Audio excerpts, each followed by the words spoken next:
Politique. Prétendue délégation du COJEP chez Ouattara. Attention aux fausses preuves contre Gbagbo. Le journal pro-Ouattara, L'Expression, dans sa dernière édition du vendredi 14 juillet, rapporte qu'une délégation du COJEP de Charles Blé Goudé était la veille à la présidence de la République. Cette délégation, conduite par un certain Éric Bayala, a ainsi été reçue par Touré Mamadou, le conseiller d'Alassane Dramane Ouattara, en charge de la jeunesse et des sports. Selon le confrère, ces jeunes gens, qui disent être des pro-Gbagbo, étaient porteurs d'une invitation destinée aux collaborateurs du chef d'État ivoirien en vue du lancement le 8 juillet 2013 au Palais de la Culture de la caravane pour l'avènement d'une loi d'amnistie en Côte d'Ivoire. Noble aurait été cette mission qui appelle à une normalisation de la vie politique en Côte d'Ivoire après la décapitalisation programmée de la direction du Front populaire ivoirien, le principal parti d'opposition, et de tous les leaders des partis satellites.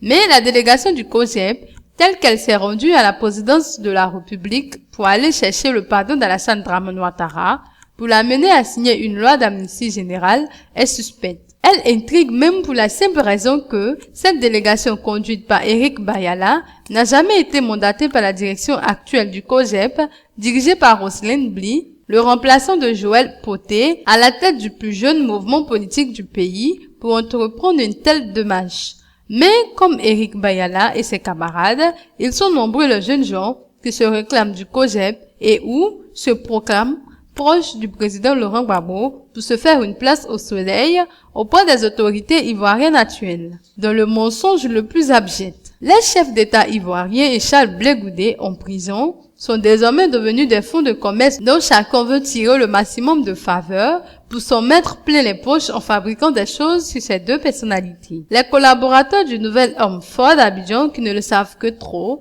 n'attendent que ce genre de situation pour frapper dans le tas. Et c'est d'ailleurs pourquoi on ne serait pas surpris que le pouvoir d'Abidjan, qui cherche à fournir coûte que coûte des preuves à Fatou Bensouda, la procureure de la Cour pénale internationale CPI, se saisissent de cette aubaine pour les amener à faire de faux aveux sur Laurent Gbagbo et sur Charles Blé Goudé, dont ils disent être des proches. Comme on ne devrait pas aussi s'étonner que le nouveau pouvoir les pousse à dénoncer leurs amis de tous les jours contre des espèces sonnantes et trébuchantes. Mais on l'espère pour Éric Bayala et ses camarades qu'ils ne tremperont pas dans la magouille pour aider la procureure de la CPI à atteindre ses objectifs par de nouvelles fausses preuves qu'on pourrait leur faire fabriquer pour contraindre Laurent Gbagbo à rester à la haie et Blé Goudé de l'y rejoindre. Même si la démarche est empreinte de suspicion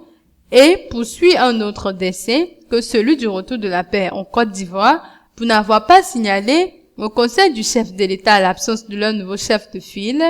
Roselyne Bly, et pour le simple fait de n'avoir pas excusé cette absence. Pour ne l'avoir pas fait, Éric Bayala et ses camarades font peser sur eux-mêmes une suspicion légitime de vouloir se substituer aux dirigeants légitimes du COJEP en l'absence de Blé Goudé en prison pour atteindre des objectifs inavoués.